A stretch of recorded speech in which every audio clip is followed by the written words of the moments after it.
சேலம் கண்ணங்குறிச்சி பாலப்பட்டி மானார்பாளையம் அருகே அமைந்துள்ள ஸ்ரீநகர் ஐயப்பா ஆசிரமத்தில் மண்டல பூஜை விழா.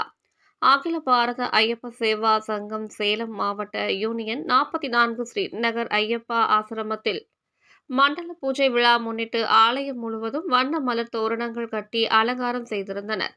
மூலஸ்தானத்தில் காட்சியளிக்கும் ஸ்ரீ ஐயப்ப சுவாமிக்கும் தங்க கவசம் அணிவிக்கப்பட்டு காசு மாலையுடன் நறுமண மலர் மாலைகள் சூட்டி தீப ஒளியில் அழகாக காட்சியளிக்க நெய்வேத்தியம் சமர்ப்பித்து தீபாரதனை காண்பித்தனர். ஆலய வளாகத்தில் இன்னிசை நிகழ்ச்சி நடைபெற்றது.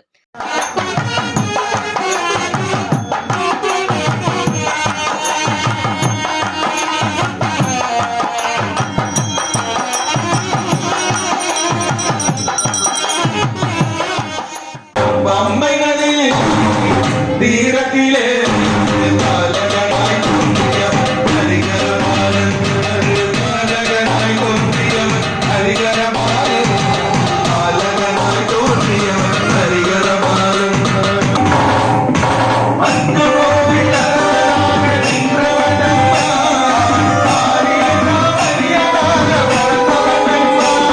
தொடர்ந்து நறுமண மலர்களால் புஷ்பாஞ்சலி நடைபெற்றது.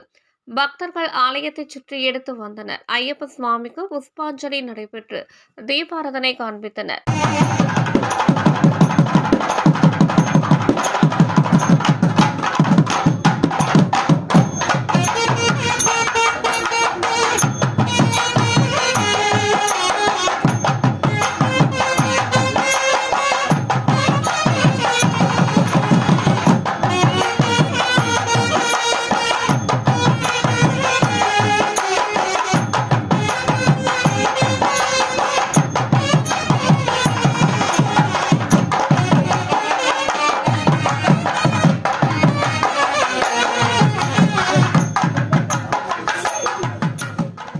பின்னர் கற்பூர ஆலி ஸ்ரீ வேலி பூஜை நடைபெற்றது.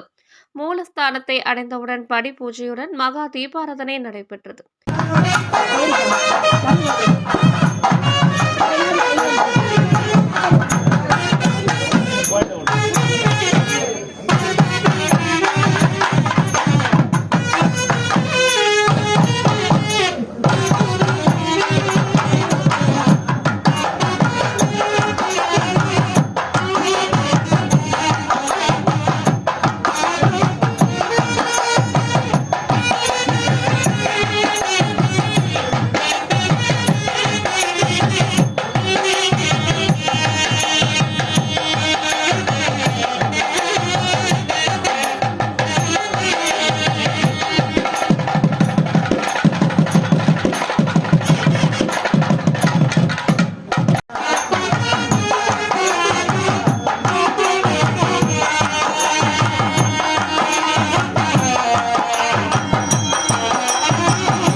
நிறைவாக ஹரிவராசனம் பாடல் பாடி நடை அடைப்பு நடைபெற்றது. பின்னர் கலந்து கொண்ட பக்தர்கள் அனைவருக்கும் அன்னதானம் வழங்கப்பட்டது.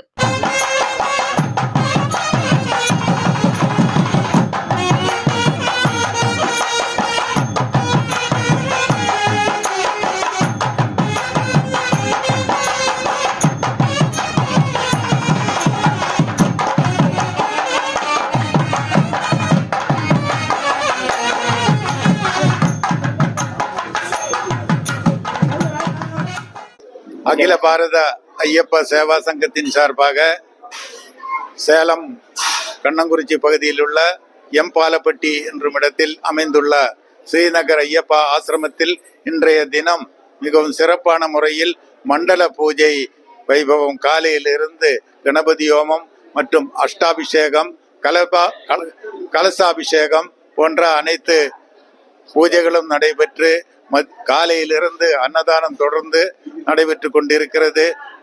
மாலை நடை திறந்தவுடன் தங்க கவசம் சார்த்தி மிகவும் சிறப்பான முறையில் தங்க கவசம் சார்த்தி இந்த தீபாராதனை நடைபெற்று கொண்டிருக்கிறது.